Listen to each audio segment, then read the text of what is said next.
Well, it's a great pleasure, Akbar, after all these years, to have a chance to talk to you about your life and distinguished career. You're probably now one of the most famous anthropologists in the world through all your various activities. So, can I just start by asking you about your background, about your, however far back you'd like to go, not like the newer 8 generations or 20 generations, but your grandparents' parents. Anything you'd like to say about them?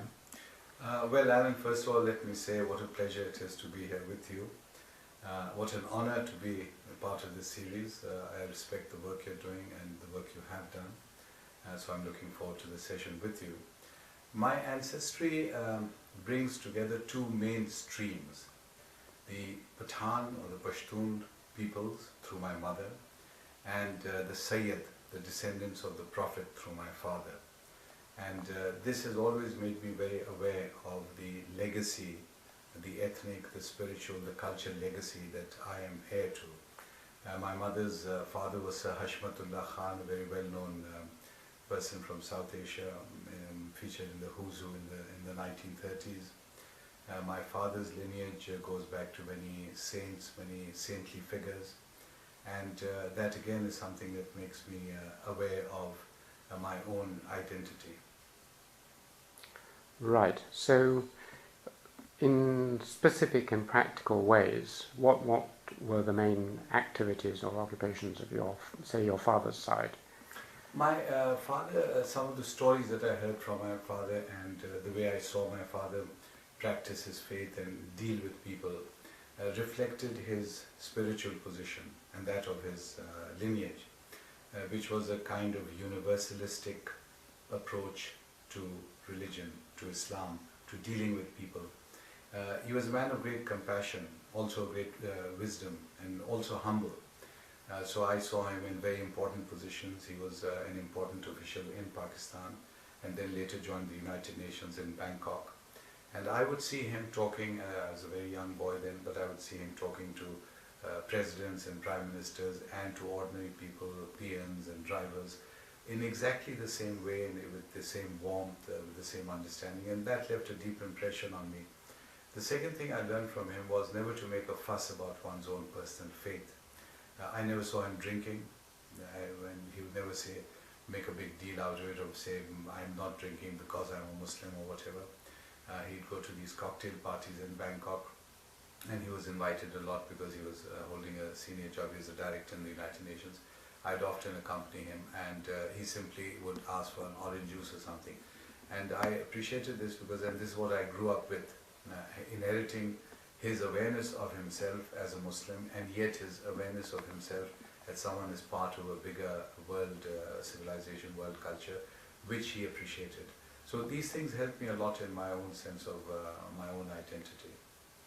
And did the fact that he travelled, as you mentioned, Bangkok and elsewhere, did you go with him on any of these travels? I did, and I think it was partly that created a great interest in me in terms of other people, other cultures.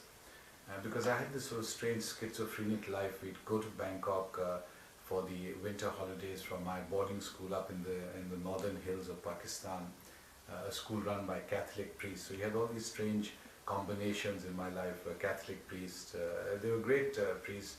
We called them fathers, great figures of discipline, but also very tolerant, very understanding. We got on very well. And then Bangkok, which was a different world, very sophisticated, cosmopolitan, different culture, Buddhist background. And so you had North Pakistan, a Muslim background, and then Bangkok, Buddhist background. And I'd come back to my school, 9 months of boarding school, in a very different environment. And sometimes as a young boy, this can be somewhat bewildering, overwhelming, and would force you to be asking questions about different peoples. Because I found the Thai, for instance, extremely friendly. I found them very relaxed and yet devout. And they had a very easygoing approach to their religion, and yet I found them very devout and expressing great reverence for the religious features that we saw all around us, the Buddhist priests with their shaven skulls, or the temples, or the king, the respect for the king, for instance. At a cinema house we'd see that after the main feature film, everyone in the audience irrespective of the fact whether you're a foreigner or not, would bow their head as a mark of reverence to the king. And we grew up with that tradition. So this culture which engendered and encouraged such reverence for people who were seen to be figures of authority. What about your mother? Tell me something about her family and her character. My mother comes from a different social and cultural background. She represents the Pashtun, the Pathan community or consciousness or peoples in South Asia. So you see much more awareness of a certain aristocracy, a certain confidence, a certain almost aggressiveness, because Pathans have always believed that they were a kind of superior peoples in South Asia, and South Asia is a very hierarchical society, as you know, Alan, more than anyone else. So everyone had a kind of place in this caste riven society, and the Pathans, of course, had 6 or 7 dynasties which ruled India from Delhi. So they were very conscious of their place in the sun, and she was very conscious of the fact that at some stage, a lot of anthropologists talk about fictitious genealogies and amnesia and genealogy and so on, but many Pathans link up with royal families and with kings in Kabul and so on. So we always grew up believing that somehow we had some links with royalty, and that of course was primarily because of my mother's great sense of, again, self and confidence and pride in her own Pashtun or Pathan background. Was it at all unusual for 2 such different backgrounds to marry? Not very unusual. It was unusual because they came from slightly different backgrounds. But remember that the Sayyids, when my father's mother was a Sayyid and his father wasn't, so that again there was a slight mix there. That the Sayyids, who considered themselves the superior spiritual lineage because they descended from the Prophet, and the Pashtuns, who were the men of the sword, as it were, the warriors, these were traditional allies and often gave daughters to each other, often formed alliances. So it wasn't all that unusual. In the context of India, it would have been because my mother came from a slightly different social background to that of my father. My father, of course, was in service. Now, service means something else in terms of the colonial structure. It gave him prestige and power and so on within the British colonial structure.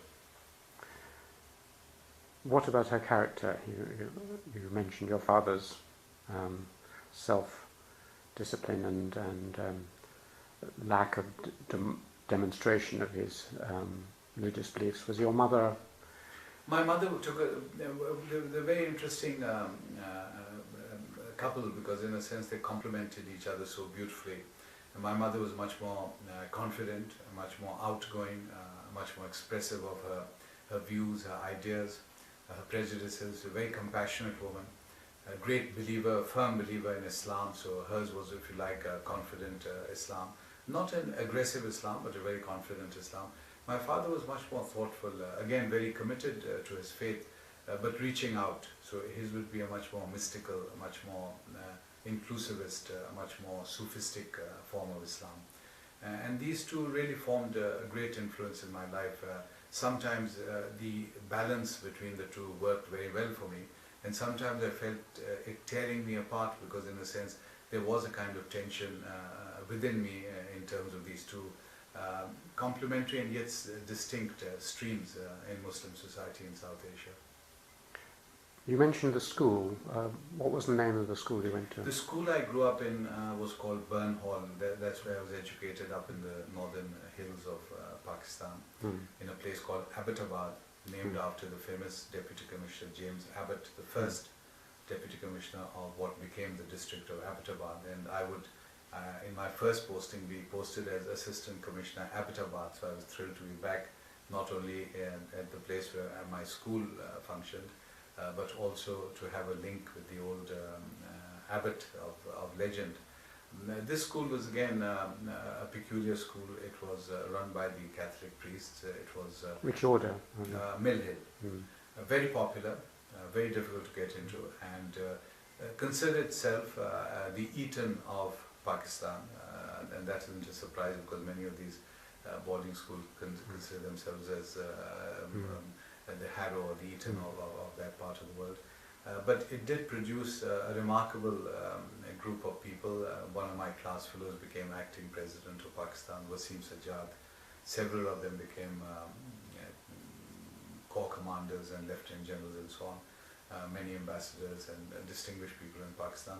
I think one of the great things I learned at the school was something again which created great tension in my life in the civil service in Pakistan, was the shibboleth, the absolute belief that we were taught when we were at school, which was to play the umpire, to play the referee. So whatever happened, you had to play by the rules. And we grew up in a society in Pakistan which was increasingly becoming a society where there were no rules. There were no rules, there were no referees, it was a kind of free-fall. What date was this?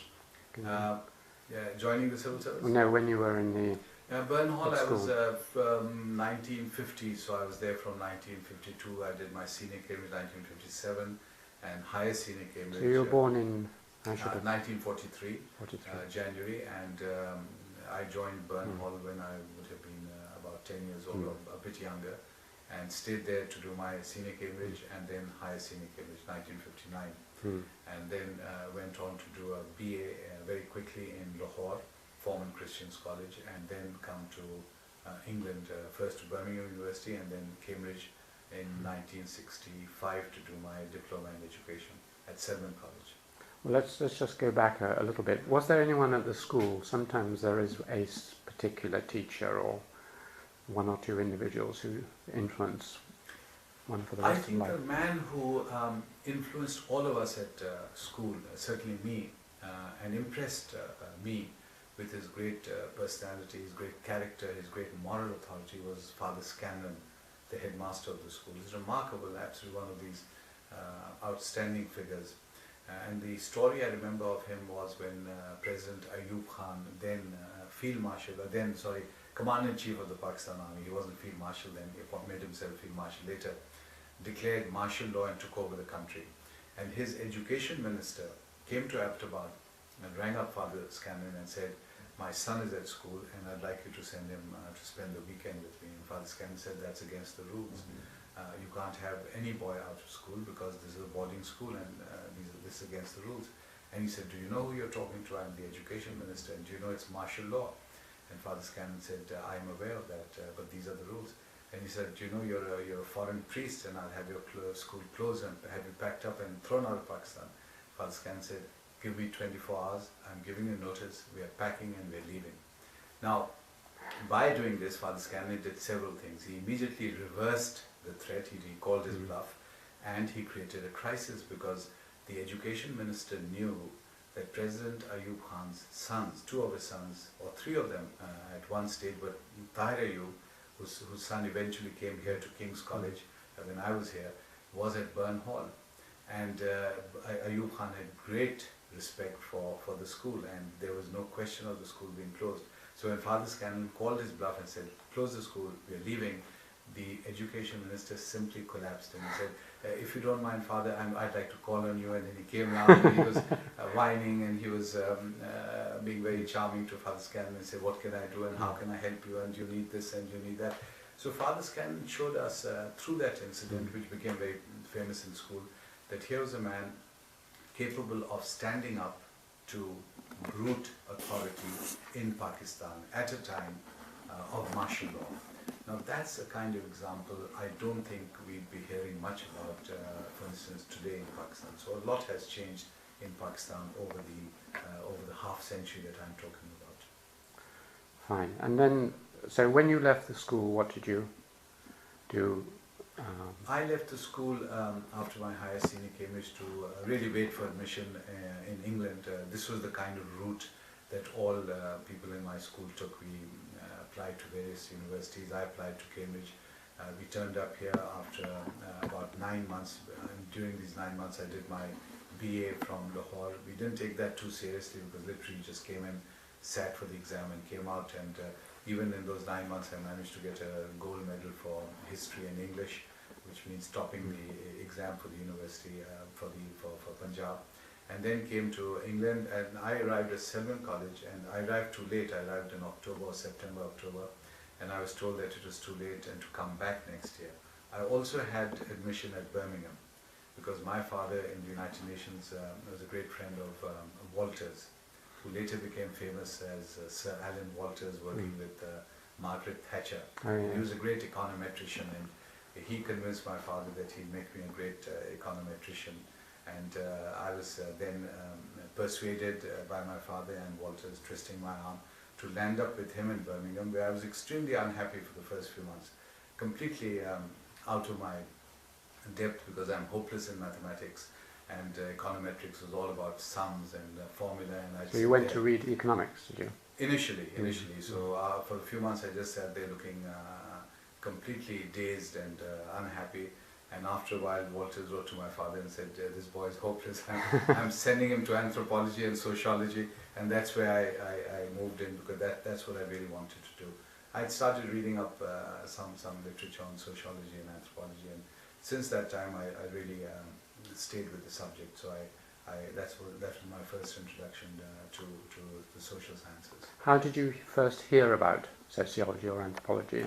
I think it was at Birmingham itself, the department. We had a strong sociological and anthropological interest. If you recall, John Rex, Yes. he was at Birmingham, and he was introducing Max Weber, and this is in the early 60s. And it was a very natural fit for me, who in any case, I was very interested in people and races and ethnic groups. So it was fascinating to be reading about them. I was suddenly reading about people from South Asia, about Muslims and Hindus and Pathans and Sayyids and people descended from the Prophet. And for me this was like doing something I really enjoyed doing rather than work. So I enjoyed that, and therefore became interested in the discipline. And again, to jump a little bit, when I joined the civil service, when I came to Cambridge for a year to do my diploma in education, then while I was at Cambridge, I sat for the civil service exam in Pakistan. And the civil service exam then was very competitive. We had about 5,000 candidates the year I sat, and they took about 15 or 20 people for the first, the senior most cadre, which was called the CSP. This was the direct descendant of the ICS, the Indian Civil Service. And the CSP, like the ICS, considered themselves as the twice born, the Brahmins, the upper caste, whatever you like to call them. Although one had to remind them constantly that, like the ICS, they had many flaws. The ICS, if you recall, as a wit put it, that they were neither Indian nor civil nor much of a service. In many ways it was like that for the CSP, because they did consider themselves very superior, and yet there were many shortcomings. But I joined the CSP in the batch I joined was 1966. I sat 65, joined 66, became the 66 batch, and very quickly discovered the match between my scholarly academic interests in anthropology and my professional interests as a district officer. And that match, that passion almost, that fit never left my life, because then throughout my life I've had this twin track, as it were, of a career where I'm either in Waziristan or Balochistan as the head of a division or district, or then at Cambridge or Princeton or Harvard, writing about my experiences in the field. If we go back to Cambridge or even Birmingham, were there any anthropologists at that time who you met, or other teachers who particularly influenced you? John Rex influenced me a lot. He made a big impression on me. For the first time I began to realize the power of sociology through his work on Max Weber. I was fascinated by Max Weber, and that fascination has not left me. I still remain, I suspect, very outdated and traditional, but I still am a great admirer of Max Weber's, the grandeur and the sweep of his ideas. Here's a man who can talk about comparisons of these great civilizations in a way that few people can do even today, and make sense of our history, make it come alive, particularly through a sociological lens. He's talking about leadership and ethnicity and so on. And through these people I then discovered one of the most remarkable figures in our discipline, and that is Ibn Khaldun. And I suddenly discovered that here is part of my own legacy as a Muslim, and here was me discovering my own culture thanks to these great Western scholars. And I was discovering that Ibn Khaldun, the man who is considered the father of anthropology, the Ilm al-Umran, this is the man who literally invents what he calls is the science of man, the science of society. He's talking about cause and effect. He's not talking of society as the rise and fall simply because God likes one particular king and God doesn't like another king and therefore there's a collapse. He's now talking of cause and effect, and he's pointing out how societies work on the basis of certain principles. Now this is absolutely revolutionary and radical because he's writing in the 14th century, and he's writing up in North Africa. He's born in Tunis, he's living in Fez, he's up in Grenada. And Ibn Khaldun fascinated me. Not only his theories, which are exciting enough because in one sense or another Max Weber and Karl Marx and Wilfredo Pareto, even our Ernest Gellner here from Cambridge, all of them, and Gellner by the way is a great admirer of Ibn Khaldun, all of them in a sense are reflected, not directly influenced by, but certainly reflected in Ibn Khaldun. But apart from his theories, what fascinated me about Ibn Khaldun is the fact that here's this man reflecting for us today the turmoil, the characteristics, the features of Muslim society then. And that fascinated me, and I asked myself, how is Muslim society treating this man of such great intellectual vitality? And I wasn't surprised at all to see that one day he's in jail, one day he's running across the border, one day he's a minister, one day it was incredible that he arrives in Fez and he's honored and he's welcomed by the king, so he crosses into Grenada and becomes an advisor to the king, and very quickly he's being chased out from there because the prime minister gets jealous of him and he's put in jail. And when he's put in jail, what does he do? He begins to write his great Muqaddimah. theories, the great Muqaddimah. And then of course he leaves it all in disgust and moves eastwards towards Cairo, arrives there, loses all his books, loses his family in this great shipwreck, and then begins to pick up the pieces. So an incredible life, and he's always fascinated me, and throughout my life I've been referring to him, as it were, as a kind of great personal model for me. And when I was offered the Ibn Khaldun Chair of Islamic Studies at American University, I was delighted that I could have some kind of a link with this great name. Just on Max Weber, like you, I'm enormous. I think he is the greatest of all sociologists by far. Straight sociologists, not political sociologists. But the one theory of his, prediction of his, which is often now queried, is his rationalization thesis. And we probably come back to this later, but oversimplified grossly, his theory was that religion would play a diminishing role in our lives as rationality spread through various different forms. And this was the belief, I think, even in the 1960s, 70s, disenchantment of the world and religion declining in influence. Recent events and things that you've analysed and charted suggest that he was a bit premature in his pronouncement of the death of religion. But maybe that's not what he was really saying. I don't entirely agree with your interpretation, because the way I analyze Weber is this.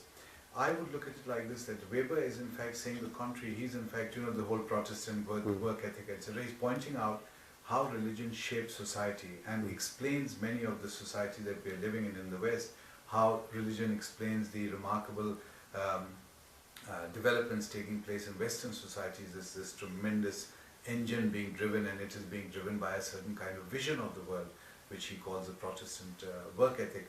Now, what you're talking about, that religion would be slowly phased out or diminished, is to be understood, as I understand Max Weber, through his categorization of societies where bureaucracy is the best form or the most legitimate form or the most desirable form of authority. So when he categorizes authorities, you have bureaucracy, you have traditional authority, you have charismatic authority.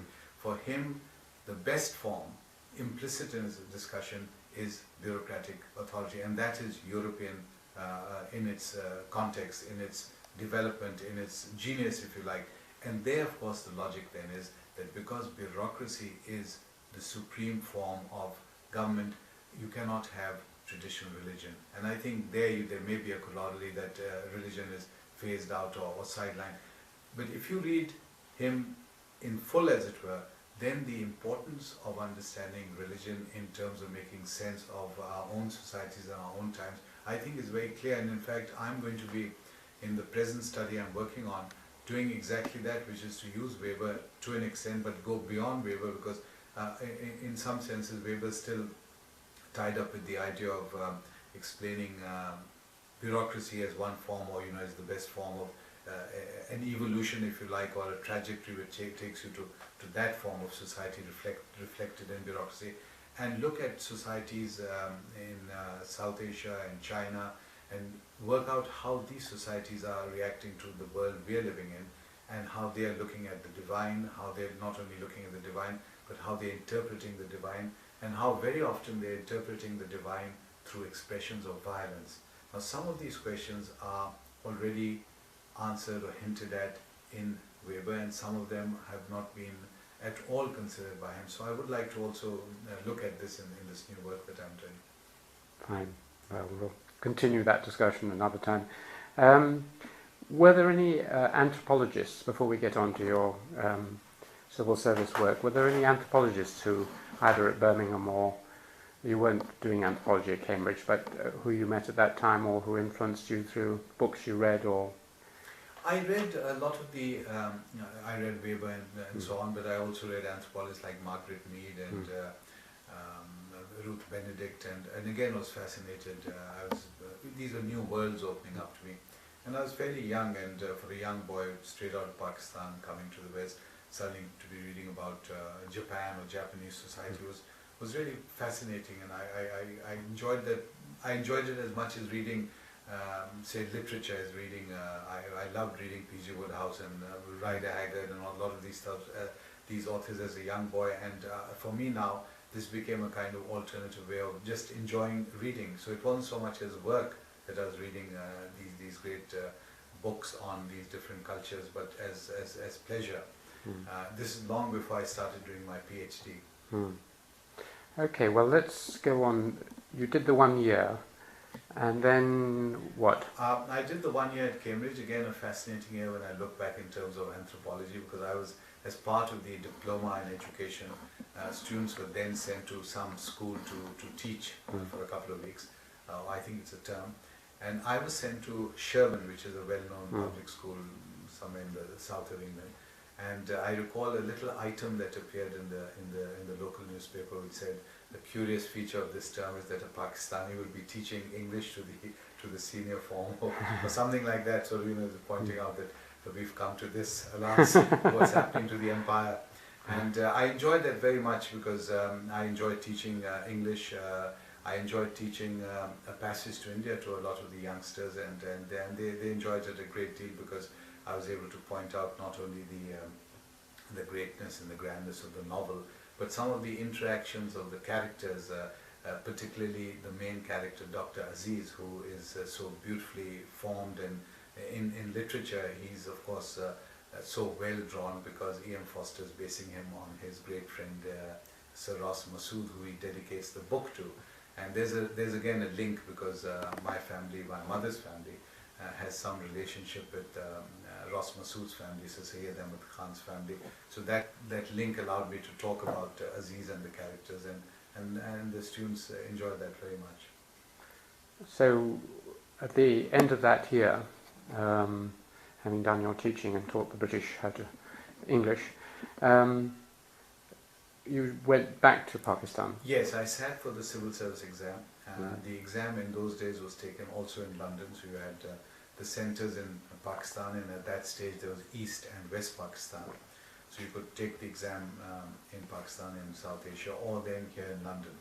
I sat here, was selected for the CSP civil service structure, civil service cadre, and went back to join Lahore. Did my training, and then was posted to Abbottabad, and then I got my first full posting as Assistant Commissioner in Okara, which is a subdivision in Punjab, just outside Lahore. Then my posting in Mansehra, which is the frontier province, became the first major posting. With major I mean a full-fledged posting. the Assistant Commissioner Ahmedabad I was still under training. Mansehra was a full-fledged posting, and I was there for about a year when we were sent to East Pakistan because the government of Pakistan sent CSP officers from East Pakistan to West Pakistan and vice versa, in the hope, theoretically, that this would help bridge the gap that was now forming between the two provinces. And that ended in some disaster because this was 1971, a very turbulent year and a very unhappy year for Pakistan because this was when Pakistan fell apart. And again, I was really in the front rows of the drama. I was seeing the madness that descended on the land. First the Pakistanis, the soldiers killing Bengalis, and then the Bengali population revolting against authority, and then taking revenge not only against the West Pakistanis, but unfortunately against many hapless Biharis. So I saw a lot of madness around me, and this again simply reaffirmed and reconfirmed for me the universality that must drive us in terms of our understanding of each other and each other's cultures and each other's positions. You were in Sylhet, you said. No, I visited Sylhet. I was in charge of Maniganj and Kishorganj. Kishorganj is a subdivision up in the north in Mymensingh district, and famous in South Asian law because this is where the legendary Niraj Chaudhary comes from. Oh, yes. Niraj Chaudhary was based in Oxford, and I have a lovely anecdote. Tell me, yes. I met him once, so I've got an anecdote too. I was visiting him in, I think it was just before he died, it must have been 1990, I think. And I was told he's not meeting people, he's old, he's frail, and he doesn't like his time to be wasted. So I said, don't worry, he will see me. And they said, what have you got up your sleeve? And I said, the person who was setting up the interview, I said, tell him I was in charge of Kishorganj, Assistant Commissioner. And of course, straight came the reply, when do you want to come and have tea? And because he was from Kishorganj, and once I arrived, and they said this, he's not going to let you go and you're going to miss your train, because he had so many questions. This was his ancestral home. And I recall visiting his ancestral home and seeing the rather grand home that he came from. He came from an established landed family. And he was remarkable because I asked him, I was then printing my book on Waziristan, was being reprinted by Routledge, and we wanted some blurb for the cover. And I asked him, I said, I'd like you to say something for the cover, and he did. He gave me a very, very nice blurb for the cover, comparing me to some of the district officers who had made a name in South Asia, people like Ibbotson, who wrote the Gazetteer and so on. And he said this is part of that tradition where political officers wrote and contributed to ethnographic literature. How nice. He was a special man. During this time that you were in I'm speaking quite loudly because otherwise you can't hear.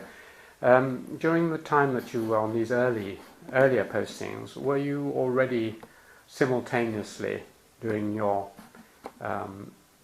civil service work and beginning to do some ethnography, collecting material?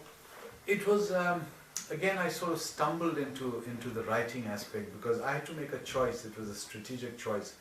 The strategic choice was this, that in Pakistan, promotions and choice postings did not depend so much on merit. Increasingly this became apparent, but in terms of how much time you were able to spend or invest in cultivating the right people. I suppose this happens in all bureaucracies.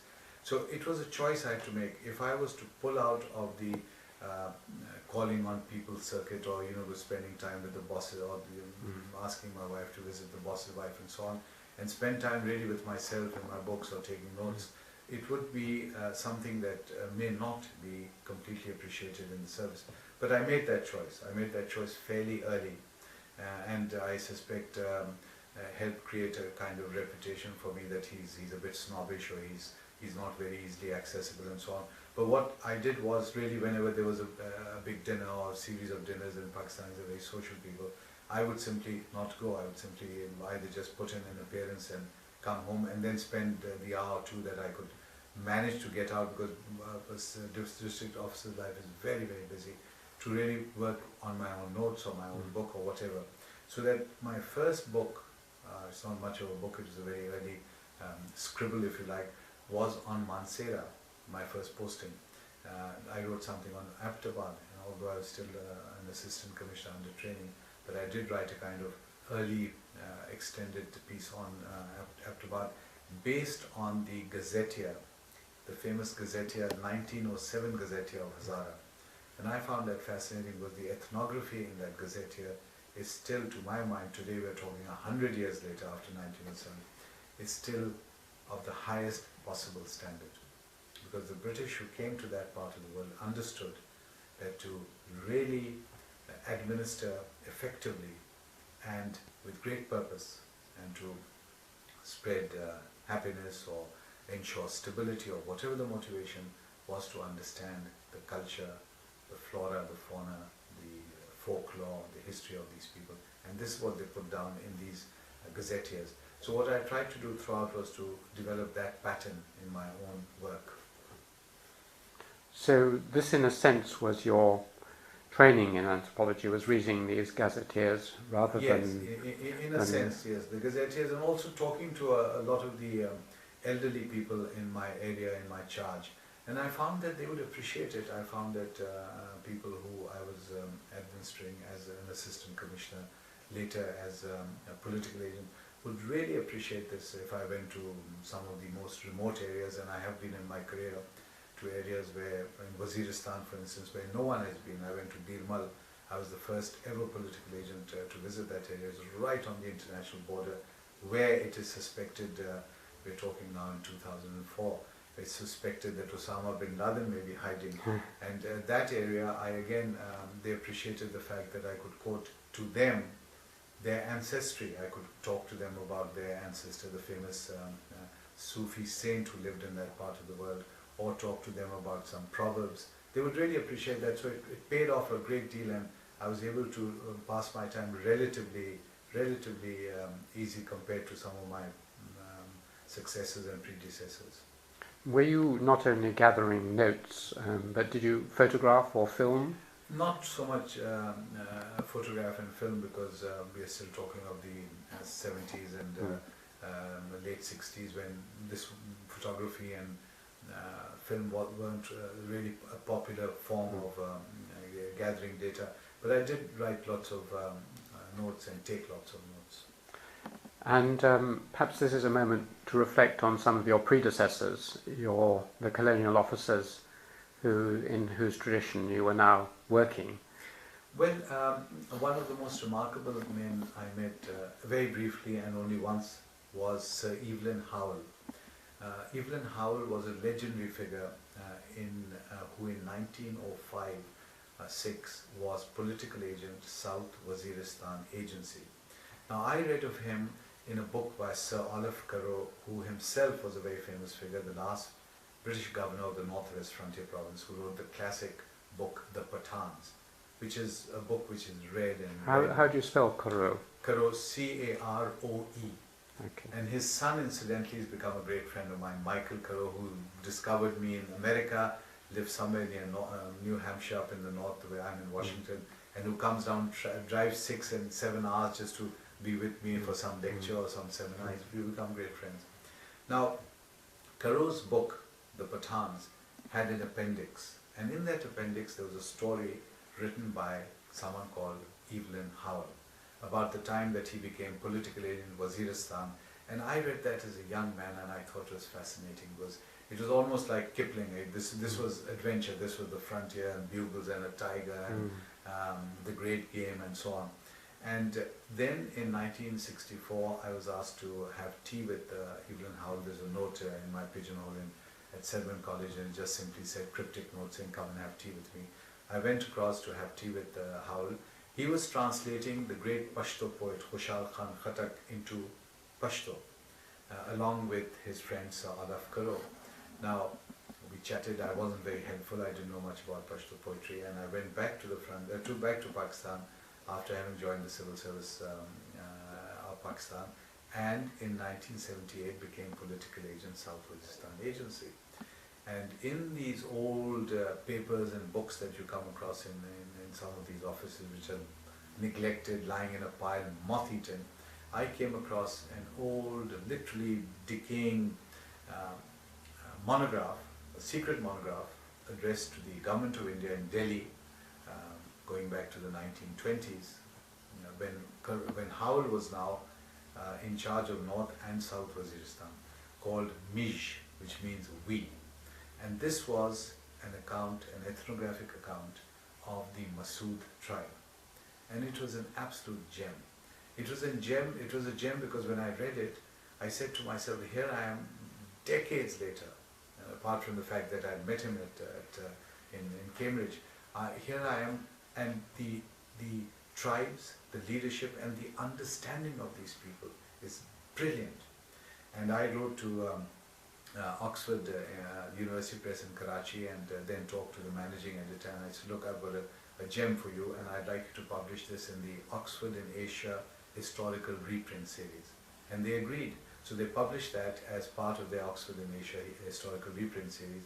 Small book, Mizh, beautiful illustration on the cover of the Shahood Tangi, famous pass. It's spelled M-I... M-I-Z-H. I then sent the book to Caroe, who was thrilled because Caroe was such a great friend and admirer of Howell. And Caroe wrote me a letter, which is in my Waziristan book, in which he said, you know, that very often Howell would talk to him about his days in the service, because both belonged to the ICS, the Indian Civil Service. And he said the happiest days of his life were in Waziristan, because they were the most dangerous. And when I was writing my own book on Waziristan, and it's just been reprinted in 2004, and I wrote a new preface for it, and I quoted Caroe and Howell, and I pointed out here's a whole cycle, a span of almost 200 years, because Howell is born in the 19th century, and we have this link, and I then in 2004 talked to the political agent in Waziristan to find out about what's going on there, because the media in America, CNN and so on, are asking me, where's Osama bin Laden hiding? So you know, you have this cycle of 200 years and this continuity in spite of the great transformations taking place. And I quoted Howell's letter in which he had said that the greatest time of his life was in Waziristan. And I said, for me too. And that was quite true, because this was the most dangerous, the most exciting time of my life, although I had held many very exciting posts before and after Waziristan. So, Alan, let me just mention Waziristan and why it's so relevant. Waziristan is probably one of the most turbulent places on earth. And this was the place where you had two of the most powerful and the most famous tribes, the Wazir and the Masood. And this was the place which Lord Curzon directly administered when he was Viceroy of India. And this is where you had more troops than at one point in history than on the rest of the subcontinent. So you can imagine the scale of what we're talking about. And in the, I think it was the 1920s, when they wiped out an entire British brigade, it just disappeared, because these are the masters of strategy, the Wazir and the Masood tribes, and they had actually blocked them, ambushed them, blockaded them in this very deep ravine, rolled boulders down and just simply wiped them out.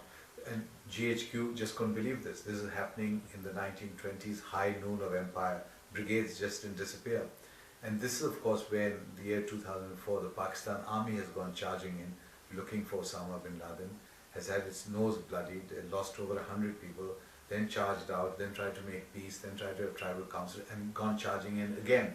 So it's a very historical part of the world.